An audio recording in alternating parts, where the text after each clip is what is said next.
Atos dos Apóstolos, capítulo 2. Aleluia, culto de oração, sempre uma palavra rápida para reflexão, edificação. Daqui a pouco nós iremos estar orando,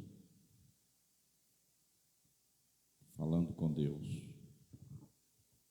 Atos capítulo 2, quem achou diz amém. Diz assim: cumprindo-se o dia de Pentecostes, estavam todos reunidos no mesmo lugar.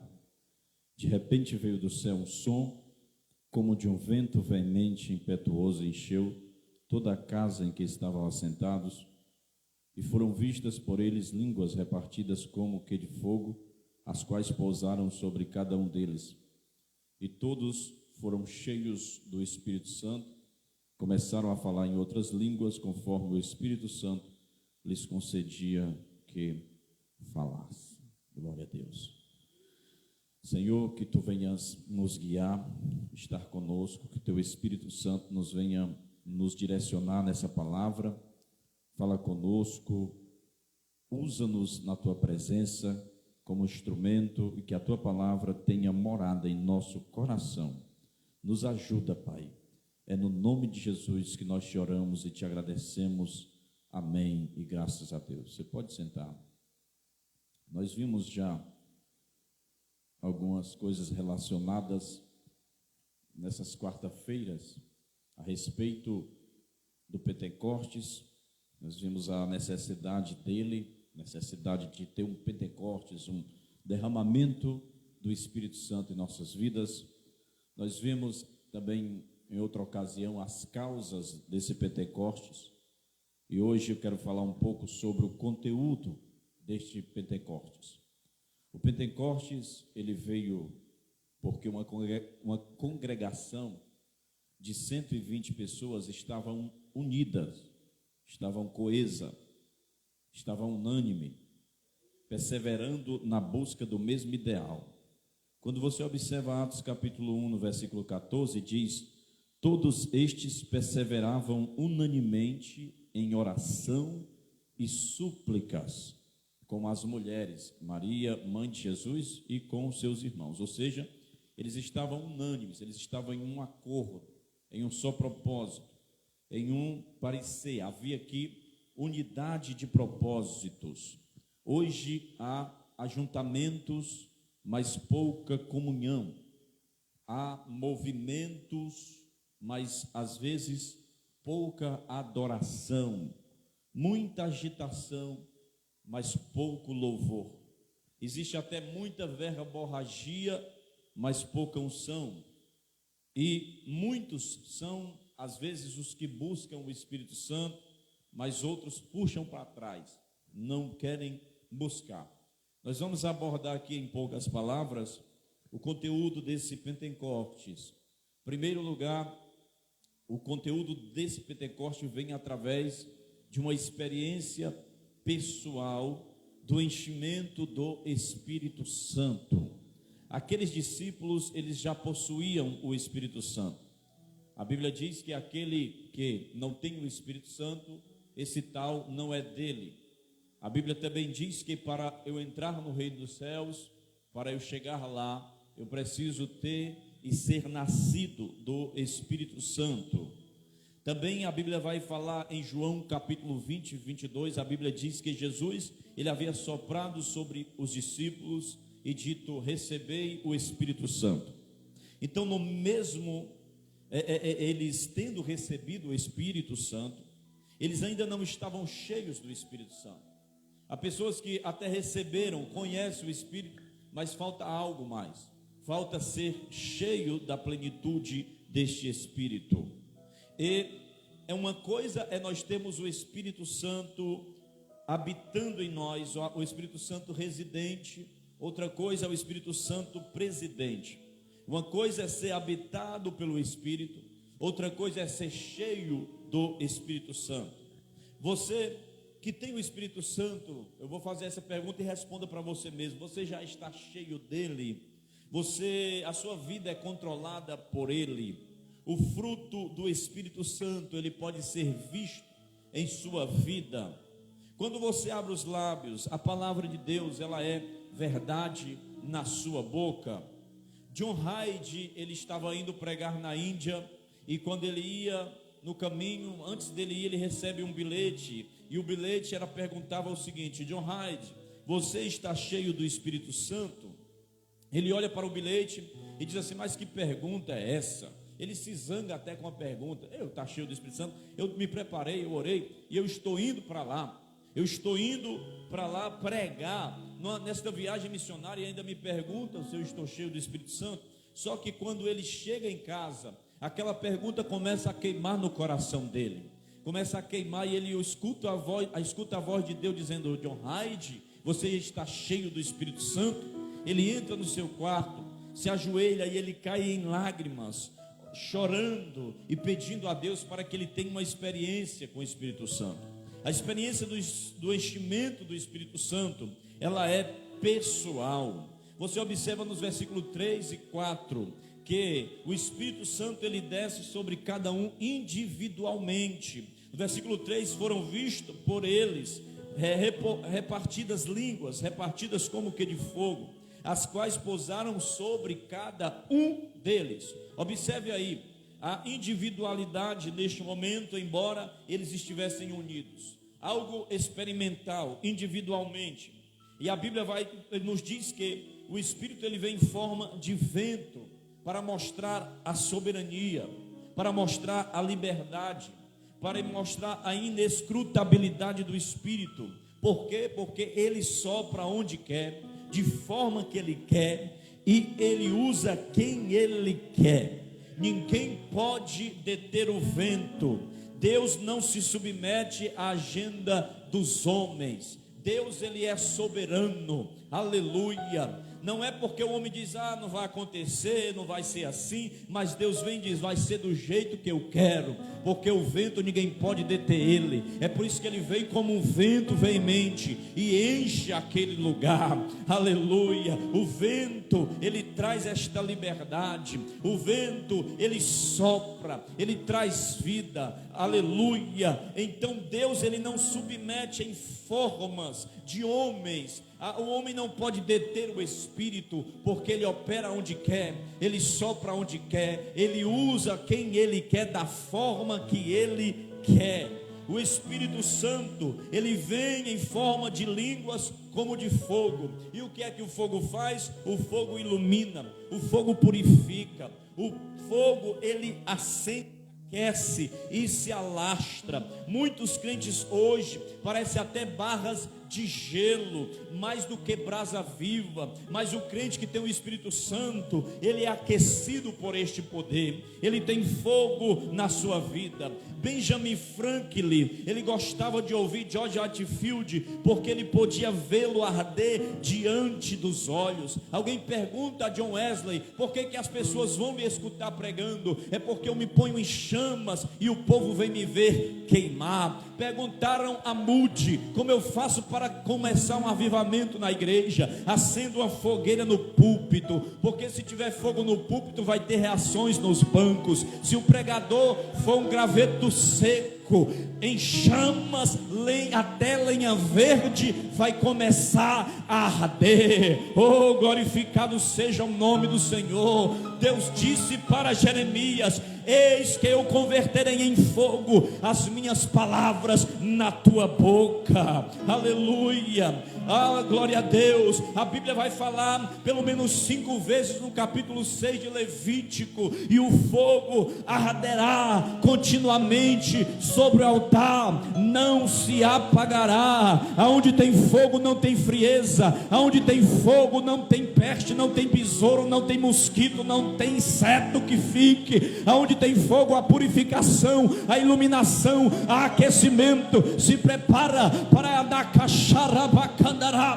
Nessa noite a sua vida, você ser aquecido pelo Senhor. Talvez você chegou aqui com a frieza da incredulidade, do ceticismo, da frieza das coisas do mundo, mas o fogo de Deus vai arder no seu coração. Aleluia. Agora veja bem, não há combustível Aonde não há combustível, aonde há escassez de combustível, a tendência é o fogo se apagar. Deus, ele acende o fogo, nós é que devemos mantê-lo aceso.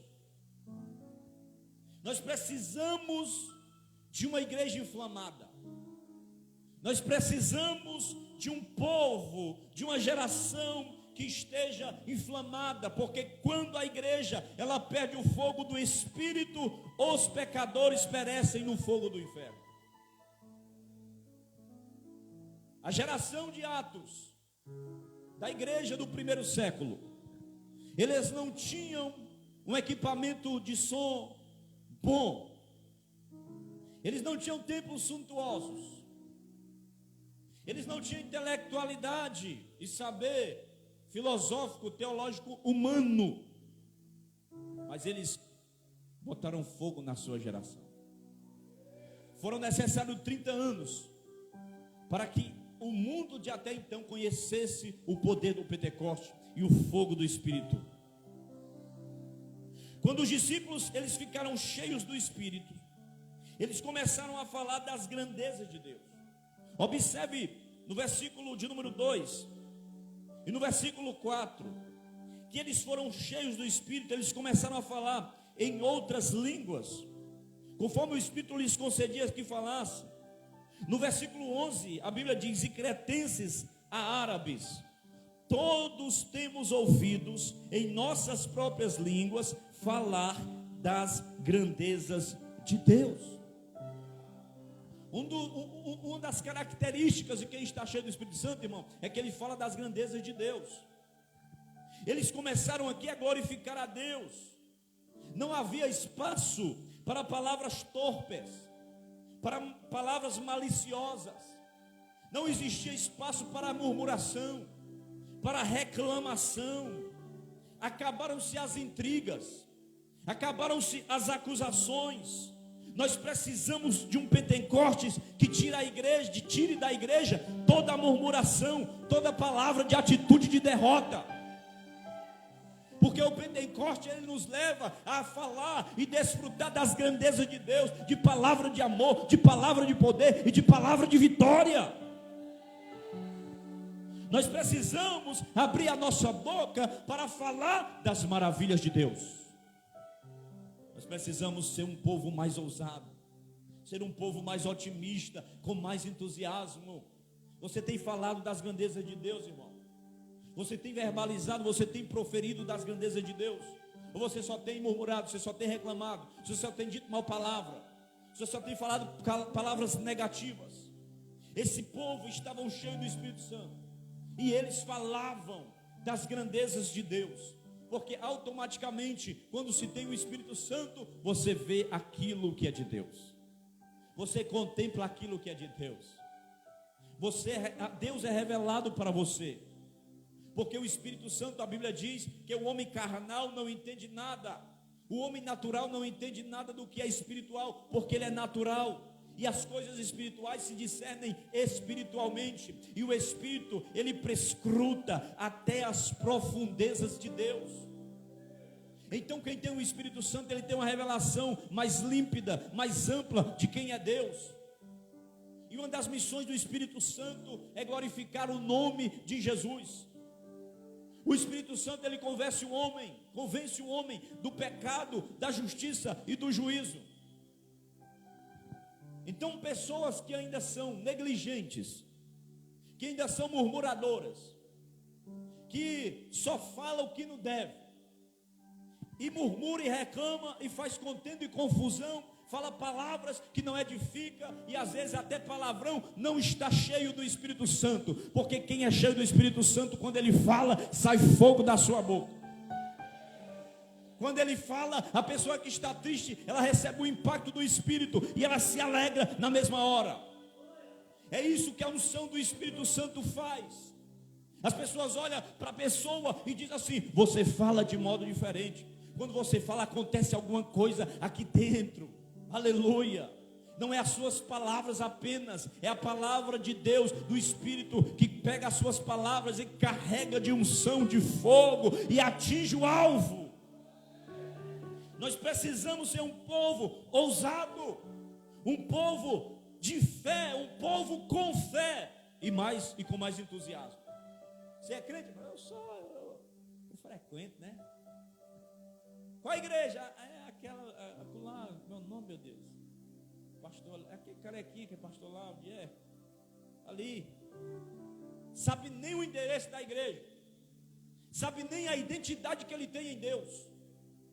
Mas quem tem o Espírito Santo é crente. Eu sou crente, lavado e remido pelo sangue de Jesus.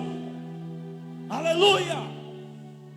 Eu sou crente é para valer, aleluia, para ir morar no céu. O Espírito habita em mim. Eu sou cheio do Espírito. Nós devemos entender a nossa identidade que nós temos em Cristo, porque esse poder já foi depositado para nós. O conteúdo deste Pentecoste é poder de Deus na nossa vida. A primeira coisa que nós olhamos, a primeira lição, é que a experiência pessoal do Espírito Santo, ela é pessoal e é do enchimento do Espírito. Não apenas ter o Espírito, mas ser cheio dele. Segundo, a experiência é pessoal de revestimento de poder. Ser cheio e revestido. Não há cristianismo sem poder. Jesus disse em Lucas capítulo 24 e versículo 9: ficai em Jerusalém até que do alto sejais revestidos de... Atos capítulo 1 e versículo 5 ele diz: porque na verdade João batizou com água, mas vós sereis batizados com o Espírito Santo não muito depois desses dias. Versículo 8 ele diz: mas recebereis o poder do Espírito Santo quando que há de vir sobre vós. O evangelho que abraçamos, a Bíblia diz que é o poder de Deus para todo aquele que nele crê. Em Romanos capítulo 1 e versículo 16. 2 Timóteo capítulo 1 e versículo 7, Paulo está escrevendo a Timóteo e ele diz que ele não recebeu um espírito de covardia, ele não recebeu um espírito de medo, mas ele recebeu um espírito de poder, um espírito de ousadia. Ei, meu irmão, você não tem um espírito covarde, nem um espírito medroso, não, você tem um espírito de poder na sua vida, de ousadia. Romanos capítulo 4, versículo 20: o reino de Deus que está dentro de nós não consiste em palavras, mas em poder. Paulo escreve aos irmãos de Corinto, ele escreve também aos Tessalônicos, e ele diz assim: quando eu fui ter convosco, eu não usei com palavras persuasivas de sabedoria humana, mas eu fui ter com vocês em demonstração de espírito e de poder. Não adianta ter só palavra, não adianta ter só teoria, tem que ter poder, tem que ter poder. Levante a sua mão, peça poder, receba poder, ande no poder, louve no poder, pregue no poder, trabalhe no poder, estude no poder, glorifica no poder.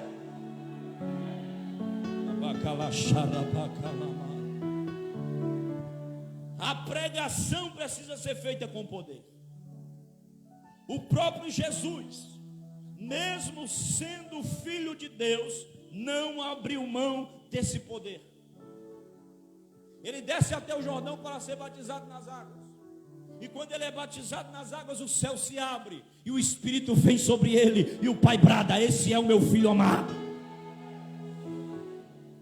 E quando ele sai dali, a Bíblia diz que ele é dirigido, guiado, conduzido pelo Espírito Santo ao deserto para passar 40 dias sendo tentado, e pelo poder do Espírito ele vence a tentação. Quando ele vem lá do deserto, ele vem guiado pelo mesmo Espírito que o levou, e chega até a sinagoga de Nazaré. Ele abre o livro, que é Isaías 61 para nós hoje, e ele lê dizendo: o Espírito do Senhor Jeová está sobre mim, porque ele me ungiu com poder para pregar, para libertar os oprimidos, para dar vista aos cegos, para pregar as boas novas de salvação e anunciar o ano aceitável do Senhor. Em Atos capítulo 10, versículo 38, oh aleluia, eu sinto a presença de Deus. Pedro diz assim: porque Deus, como Deus ungiu a Jesus de Nazaré com espírito e com poder, o qual andou em toda parte fazendo bem e curando todos os oprimidos do diabo, porque Deus era com ele,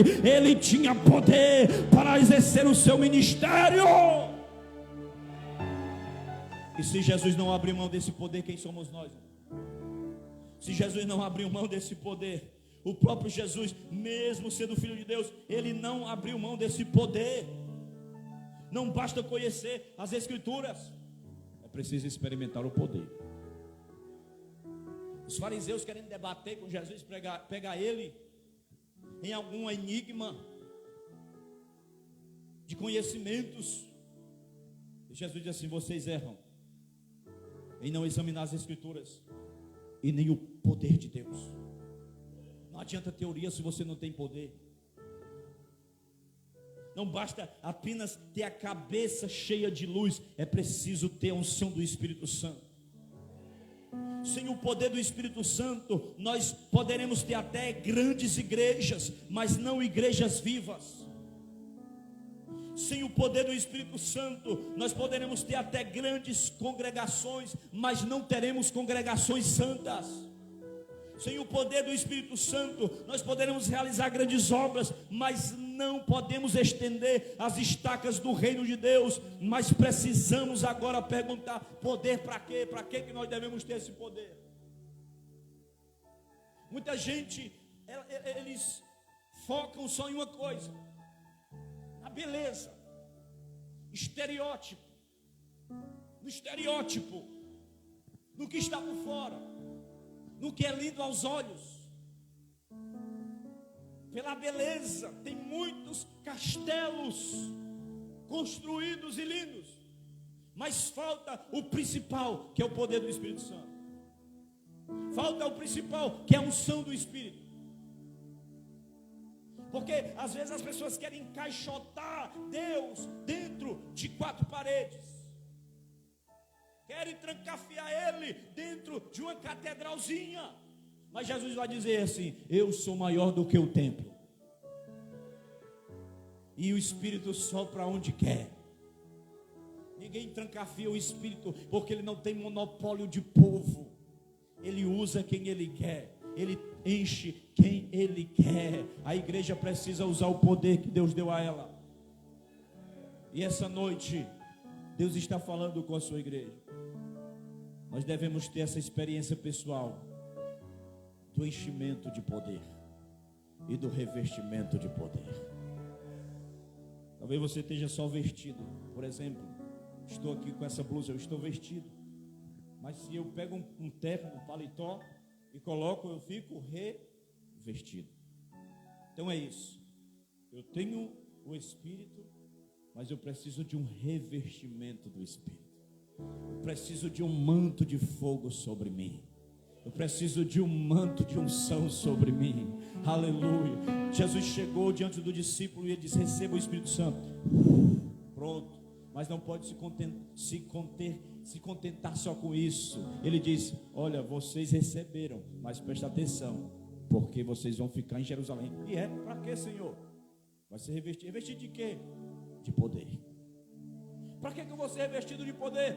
Porque eu tenho algumas missões para vocês fazerem. E sem este poder você não vai poder realizar, executar o ministério que eu tenho para vocês. Então vocês vão ter que ser revestidos de poder. Cumprindo-se o dia de Pentecostes, estavam todos reunidos no mesmo lugar. De repente veio um som do céu, como de um vento impetuoso, e veio aquele barulhão. Eu imagino os discípulos olhando um para o outro: que barulho é esse? O que é isso? Eu não sei, mas eu acho que é o poder que está chegando. E eles foram tomados por poder do Espírito e começaram a falar em outras línguas, e a Bíblia diz que todos foram cheios do Espírito Santo. Levante a mão e adore. Levante a mão e glorifique o nome do Senhor. O desejo de Deus não é que só o pastor seja cheio. O desejo de Deus não é que só o obreiro ou alguém seja cheio, não. O desejo de Deus é que todos sejam cheios essa noite até transbordar. Se revista de poder hoje, se encha de poder hoje. Peça perdão a Deus se tem algum pecado na sua vida, se tem alguma coisa que você fez contra o Espírito, se você tem entristecido o Espírito, é agora. Fala com Ele, me perdoa, Senhor, eu não quero sair daqui sem sentir o teu toque. Encha-se do Espírito Santo. Essa promessa não é só para quem é grande, adulto, não, é para criança, é para jovem, é para velhos, é para servos, é para qualquer tipo de raça, de povo, língua e nação, porque o céu se abriu e o Espírito desceu para encher a igreja e o povo de Deus. Apaga a luz, vamos adorar, vamos orar. Aleluia.